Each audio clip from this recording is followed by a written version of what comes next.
আসসালামু আলাইকুম। সবাই কেমন আছেন? আশা করছি অনেক বেশি ভালো আছেন। আমিও ভালো আছি। সকাল থেকে দুপুর পর্যন্ত বাসায় ছিলাম। দুপুরে খাওয়া দাওয়া করে 3টা নাগাদ বের হয়েছি। বের হয়ে দেখি এই আপু রাস্তার পাশে বসে আছে একটা বাচ্চা নিয়ে। তো আমার দেখে অনেক খারাপ লাগছে। তারপরে দোকানে গিয়ে একটা খাবার কিনে নিয়ে আসি। কিনে নিয়ে এসে আপুকে দিই। তারপরে গুলিস্তান হয়ে চলে যাই সরাওয়ার্দীর ভিতর। তো ভাবলাম যে সরাওয়ার্দীর ভিতরে একটু ঘুরে দেন নিউ মার্কেটে যাবার পথে দেখি এই ভাই রাস্তার উপর বসে আছে, রাস্তা আটকায়া একদম অর্ধেক রাস্তা নিয়ে নিছে। যাই হোক, উনি এখানে মুড়ি খাচ্ছিল। পরে ভাবলাম যে বিকালে হয়তো কিছু খায় নাই, দুপুরেও খাইছে কিনা যায় না, একটু কথা বলি। তো আমার কাছে পানি ছিল একটা, কেক ছিল একটা, ভাইকে দিছি। ভাই খাবে পরে। প্রায় 5 মিনিটের কথা বলে ভাইকে জিজ্ঞেস করলাম যে আপনি রাস্তার উপর কেন বসছেন? একটু সাইডে বেঞ্চ আছে, এই বেঞ্চের উপর বসেন। তো রাস্তার উপর বসলে মানুষ হাঁটবে কী করে?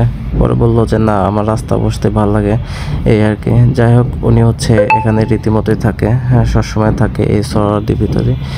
তো 5 মিনিট কথা বলা শেষে আমি বের হয়ে গেলাম এখান থেকে, হ্যাঁ, রওনা হয়ে দেন চলে যাব শাহবাগে। শাহবাগ দিয়ে যাব নিউ মার্কেটে।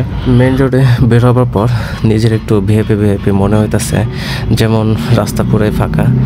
ভিআইপি মনে হইতেছে এই জন্য যে যখন ভিআইপিরা আসে তখন এক রাস্তা বন্ধ করে আর এক রাস্তা ছেড়ে দেয়, মানে ফাঁকা রাখে। হ্যাঁ, আমার কাছে আজকে ঠিক তেমনই মনে হইতেছে যে আমার কাছে একটু ভিআইপি মনে হইতেছে নিজেকে, যে এত সুন্দর, এত রাস্তা ফাঁকা। হ্যাঁ, ওই পাশের রাস্তা ফাঁকা, এই পাশের রাস্তা ফাঁকা।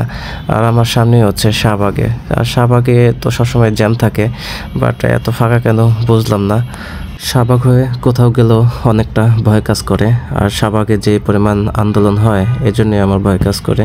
এই যেমন অটোরিকশা ভাইরা আন্দোলন করে, প্যাডেল রিক্সা ভাইরা আন্দোলন করে, অমুকে আন্দোলন করে, তমুকে আন্দোলন করে, মানে আন্দোলনের উপর আন্দোলনে এই শাহবাগ মোড়টাতে হয়। আর রাস্তা পুরো আটকে থাকে, এই জন্য শাহবাগ হয়ে কোথাও গেলেই অনেকটা ভয় কাজ করে। আমি চলে আসি শাহবাগ মোড়ে।